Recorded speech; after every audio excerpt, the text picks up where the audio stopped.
这个是因为它生锈了啊，所以。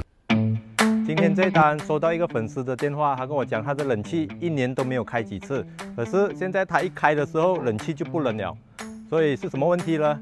今天我到现场了，来，我带你们去看。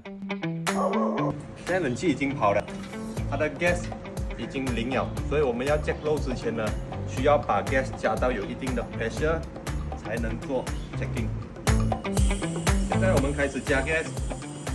等 gas 加到有一定的 pressure 了，再关机，全面检查 indoor outdoor， 拆到完出来看到底是哪里漏 gas。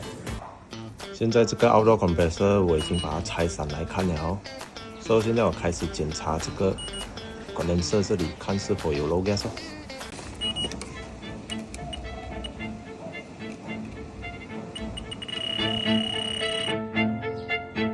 老板，现在我们已经发现问题。就是这个 compressor 这边漏 gas， 这个是因为它生锈了啊，所以它才会漏，这没有办法维修的。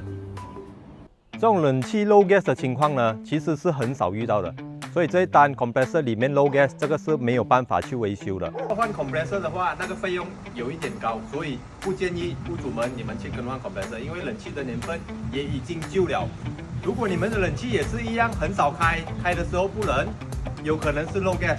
在这种情况之下呢，建议你们马上把它关掉，因为没有 gas 的情况之下，你们还去开的话 ，compressor 分分钟会坏。